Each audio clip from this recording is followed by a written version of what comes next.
Magandang araw po sa nakakanood ng video na ito. Ako nga po pala si Aaron S. Jeromis at ang topic natin for our devotion ngayon, August 4, 2025 ay tungkol sa premillennialism.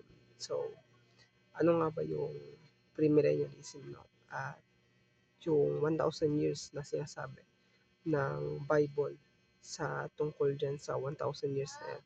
So, ang premillennialism ay pumapatungkol or paniniwala, no, sa eschatology ng ibang mga Kristiyano, no, na ang ating Panginoong Jesucristo ay physically na mag maghahari dito sa mundo ng 1,000 years na o yung tinatawag din nating millennial reign. At dito sa millennial reign na to ay ma parang magiging visible talaga, no, yung pag pagparito ng ating Panginoong Jesucristo, unlike dun sa ibang view pagdating sa eschatology, no, yung sa post-millennialist and amillennialist, no. So ang premillennialism, no, ay pumapatungkol na ang paghahari ng ating Panginoong Jesucristo o yung second coming niya, no, or yung hayagang pagparito niya ay magaganap, no, ng dito sa lupa ng 1,000 taon na wala si Satan, no, at talagang kinulong sa Satan, no. So dito na mababasa natin ang ating verse sa Revelation chapter 20 verse 1 to 6. Ang sabi dito,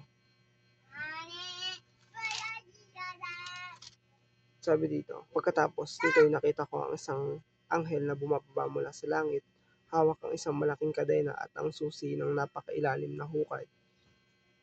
Sinunggaban niya ang dragon, ang matandang ahas na walang iba kundi ang Diablo o Satanas, at ginapos ito sa loob ng 1,000 taon.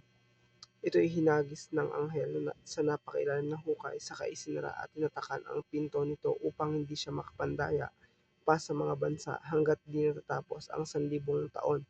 Pagkatapos ito ay palalayain siya sa loob ng maikling panahon. At nakakita ako ng mga trono at mga nakaupo doon ay binigyan ng karapatang humatol. Nakita ko rin ang mga kaluluwa ng mga taong pinugutan dahil sa pagpapatotoo tungkol kay Jesus at sa pagpapahayag ng salita ng Diyos.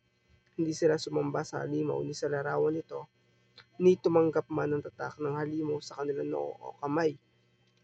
Sila'y nabuhay at nagharing kasama si Kristo sa loob ng 1,000 taon. Ito ang unang pagkabuhay ng mga patay. Ang iba pang mga patay ay hindi nabuhay hanggang hindi natatapos ang 1,000 taon. Pinagpala at ibinukod para sa Diyos ang nakasama sa unang pagkabuhay ng mga patay. Walang kapangyarihan sa kanila ang pangalawang kamatayan. Sa halip, sila ay magiging mga pari ng Diyos at ni Kristo at maghahari silang kasama niya sa loob ng 1,000 taon. So, maliwanag yung sinasabi dito, no?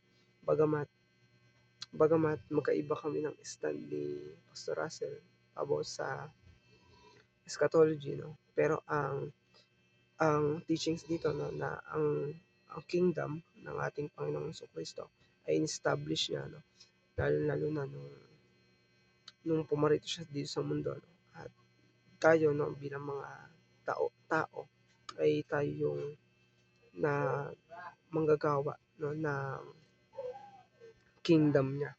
So ang pangalawa ay yung pagbabalik, no, ng ating Panginoong Jesucristo. Ayun yung mga sure na mangyayari, no, kasi katulad sa sinabi sa Acts na kung paano nakita nila na umakyat ang ating Panginoong Jesucristo sa langit, gayon din siyang babalik, no. So ang pangatlo, no, ay yung babaguhin yung mundo na to, no. At yung ibang stand doon ay binago, yung pagbabago na yun ay pang mga tao lang yun at hindi yun yung new heaven and new earth, no, kundi as a millennialist or post-millennialist, ayun yung stand nila, no. Pero ang stand ko rin, no, ay yung premillennialist na yung pagbabago ng mundo na to ay pumapatungkol rin talaga sa physical na pagbabago, no, na mangyayari pagdating ng end time. So ayun lamang po, maraming pong salamat.